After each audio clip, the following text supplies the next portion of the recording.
I was watching an interesting special earlier about how supermarkets put their layout in a way that um, makes you go throughout the whole store.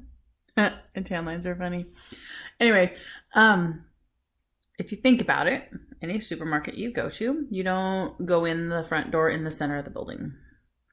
The supermarket will have one or two doors off to the side, which will direct you around, and you automatically, instinctually, will walk to that end of the building and then work your way through the building.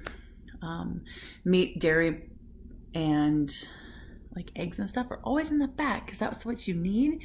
So you have to walk through the store to get to that back stuff in the store.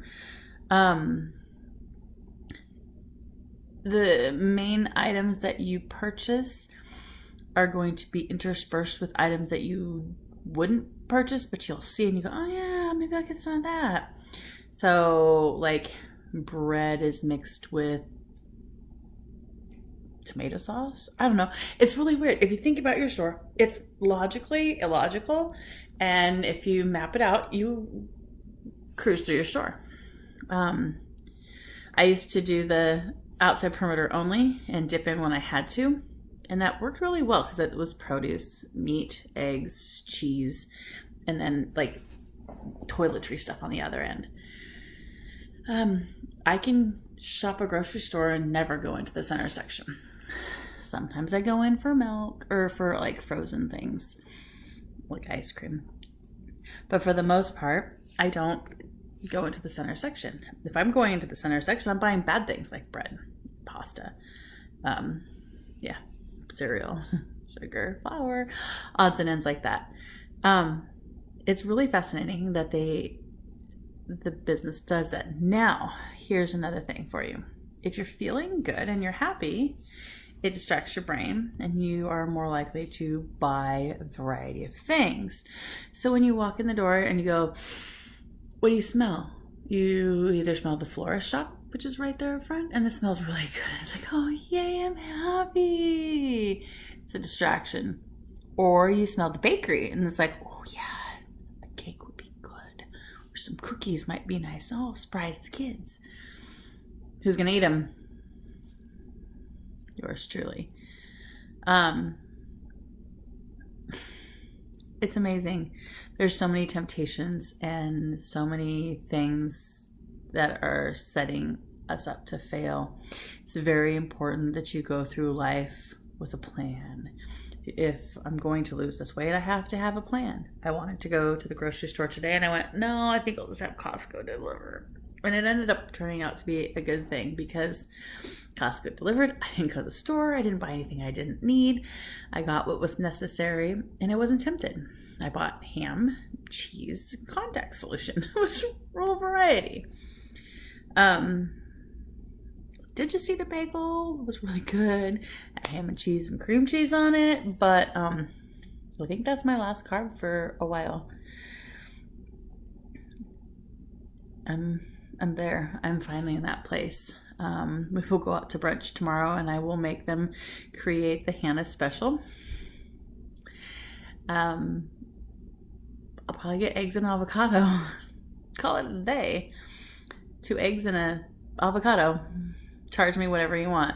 And that's what I'm going to get when I go in there from now on for brunch. And I'll feel better when I leave, and it'll be my treat for the week. If I fast all week and that's my treat, that's a great treat. Anyways, just something to think about. I went through and I typed up a bunch of different vlog ideas and stuff, and it's like I'm easily distracted by music, which is amazing. I love music. I love water. We just got a swimming pool and it's 2.5 feet deep, maybe 3 feet deep. Oh, my lighting is horrible. It's really bright outside and I keep moving my hand in front of my face. 2.5 feet deep. I went and sat in it today. Hose water, mind you. It was so cold.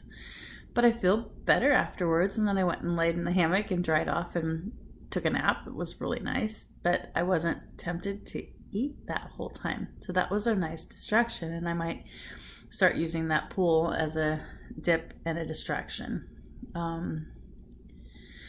I do take cold showers. I don't take ice cold showers. I take cool showers, and I like those. They do help, and it makes me feel better for a little while. Yeah. I've been getting a lot of feedback from people saying, don't be so hard on yourself. You look so good. And it's like, no, no, I'm overweight by 100 pounds. And that's not just society's measure. That's like, I'm overweight by 100 pounds. It always has bothered me when people went, oh my gosh, you look so good. What are you doing? That's usually when I start eating and sabotaging myself. So it's really important that I don't do that this time. I need to not eat, and I need to be healthy about it. My hair is a great deflection right now, and I think that's why I did it, is it's distracting from my weight. People are focusing on my weird hair, and maybe I can actually lose this weight and not get any attention for it. I don't like the attention for it. It's rough.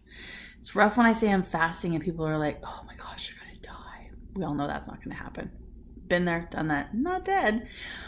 Like I said a couple vlogs back, I feel healthier. My lungs feel stronger than they have in a long time.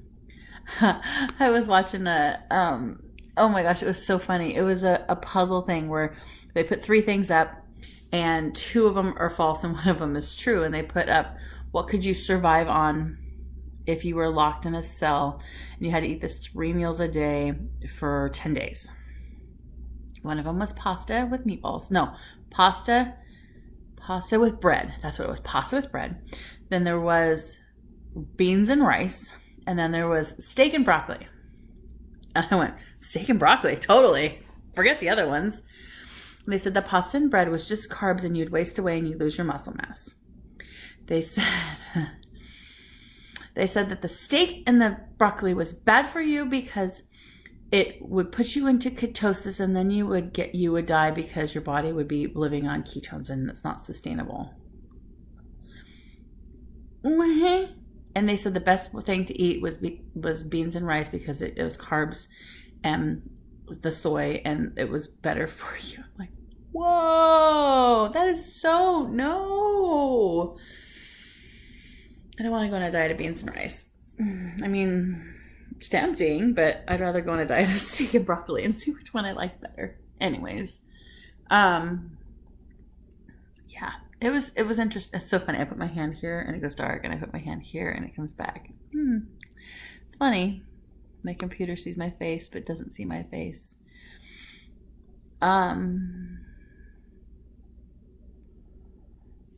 Distracting myself from eating, distracting myself from being bored, distracting myself from sitting and doing nothing.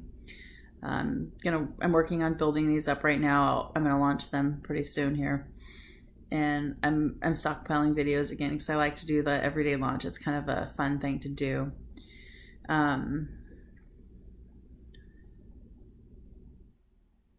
I've got bazaars coming up for Christmas, so I've got to get ready for those. I just started some more Christmas cactuses. I've got to get my kefir going again because it's just sitting in the fridge going, eh. I was doing really well with it, and I just got distracted by it.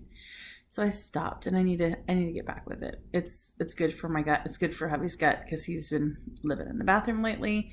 Stress has been stressing him, and even with stress, if you're on kefir, you're going to be regular. So I have to get him regular again.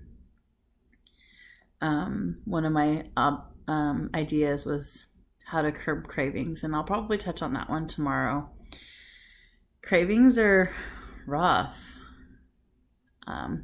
really rough. But yeah, I'm going to do a separate post on that, and I will check in with you later. Yeah, I rambled enough for today. Here's to a healthier, happier you and me.